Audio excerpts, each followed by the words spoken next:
Well, hello, hello. Greetings and salutations. The U.S. Piper with you again.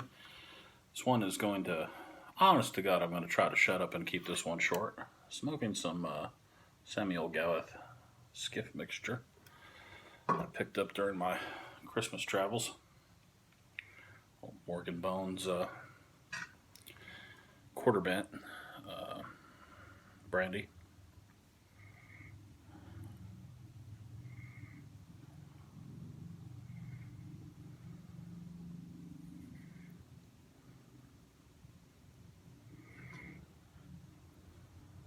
Of course, Gawith's been around a long time. This is in a lot of ways, people say it's the Oriental Forward.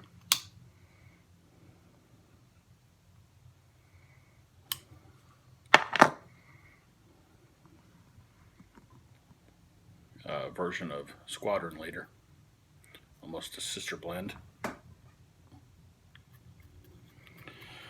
Really on the bottom now, and I let this one get a little wet.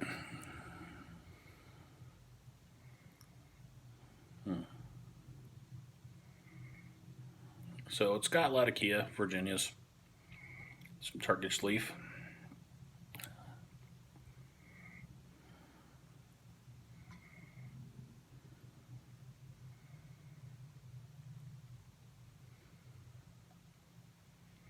Really nice Turkish leaf in this one.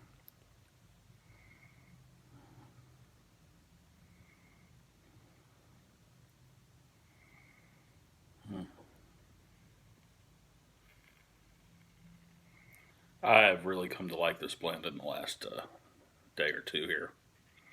I tried it a few times when I first popped it, and just recently I've come back to it.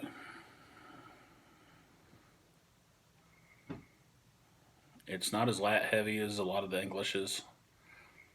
It's more of a medium English mixture with Oriental Forward, but again, not abrasively. It's an unusually round. Some people say it's sour. I don't get that at all. I think it's an unusually soft, round, tangy, incensey, but not sharply incensey.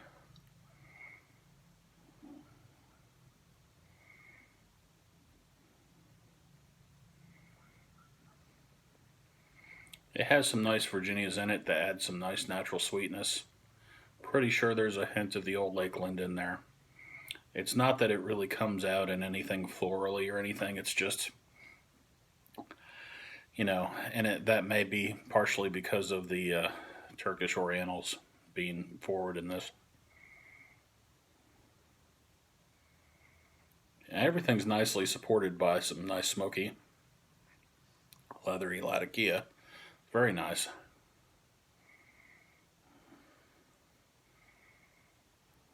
It's not at all overwhelmed in it. It just fills it out nicely. It's a very balanced blend with the middle moved up, the middle being the Turkish Oriental.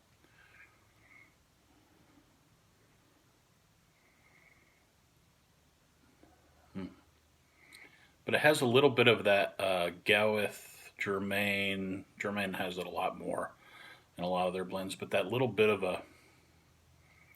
I feel like it might be a little bit of breadiness from the Virginias, but it comes across more as a fermented sweetness.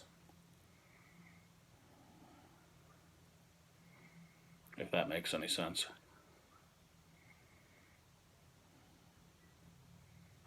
It's not an artificial sweetener kind of sweetness.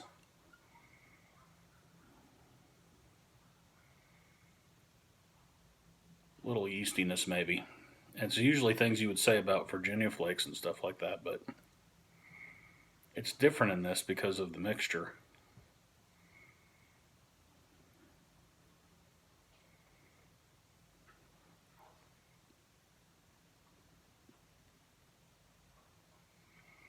And I just love it. It leaves you with a nice taste. A little bit of tanginess, a little bit of residual sweetness.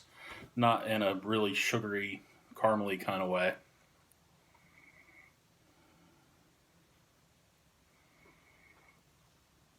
Maybe almost hints of tea. I don't know if that makes sense or not.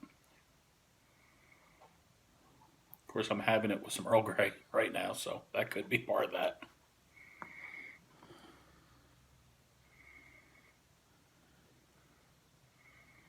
It's more or less a ribbon cut. It kind of, mine is jarred, so it's kind of been broken up a little more.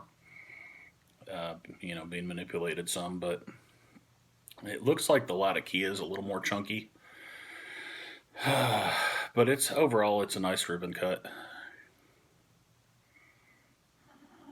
Mine is from 2018 production.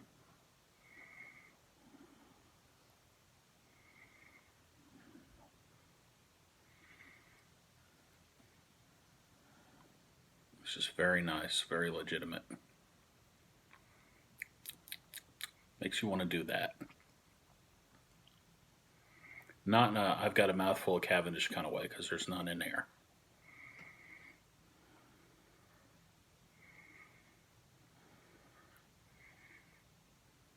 More in a I like what I just smoked and I want some more of it kind of way. I know, that's really freaking weird. It's like a little bit of tartness with a little bit of sweetness.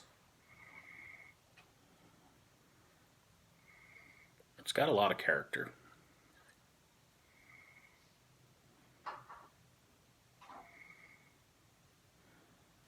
Unfortunately, Gawith stuff is not really easy to get a hold of in this country on a regular basis.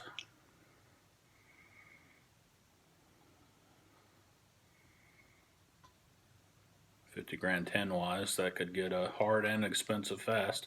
It does come in 250 grain packagings as well, and occasionally you can find those for what they're supposed to cost, and that's just shy of 9 ounces.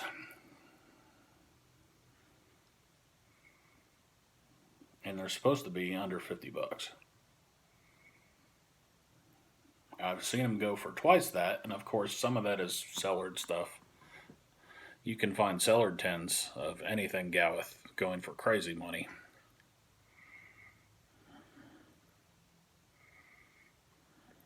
I saw a 50 gram tin for $100 on one site.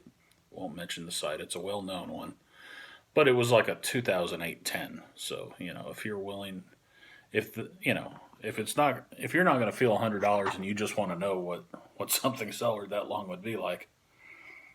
And I think that was a Virginia flake or a Virginia-based flake, so it would make a little sense there at least. I probably should have given this a little more try time.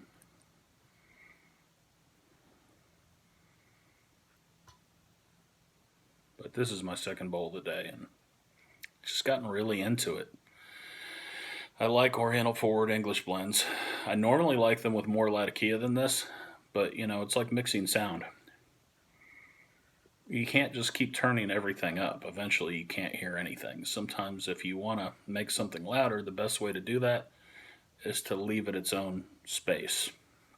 And you can do that various ways, not just volume, but through EQing and different things. So in tobacco, that would be the type of flavor of each component as well as the volume. Undoubtedly the way it's treated, handled, and all that. I don't know how to do any of that, but I've gotten to the point where I feel like I can appreciate it, and that's good.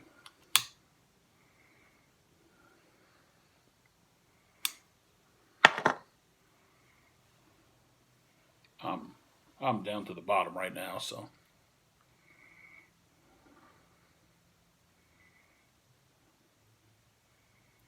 it's a little wet.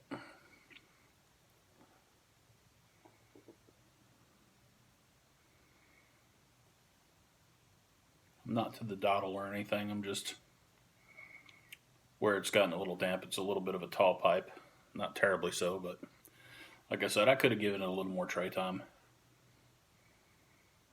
I didn't give it hardly any, really.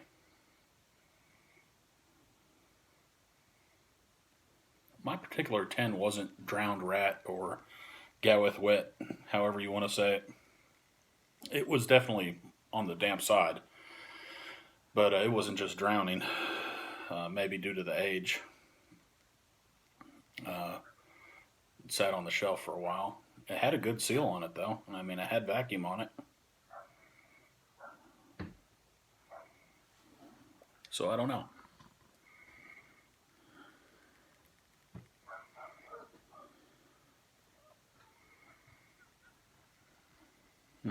Anyway, if you like Oriental Forward English blends and you like a little bit of Turkish,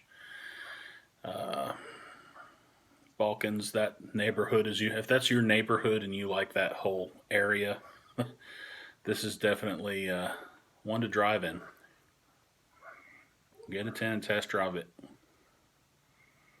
I believe you'll probably like it. It's got its own balance points on everything and its own flavor, contours. It's very unique. And in an area where all the blends are somewhat similar, that's an accomplishment.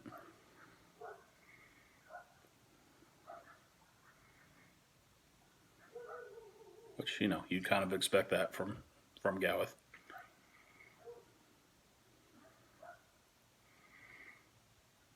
And they're like $1 or two more than Peterson Dunhill stuff, so it's not like they're exorbitantly expensive as much as they're just hard to get a hold of.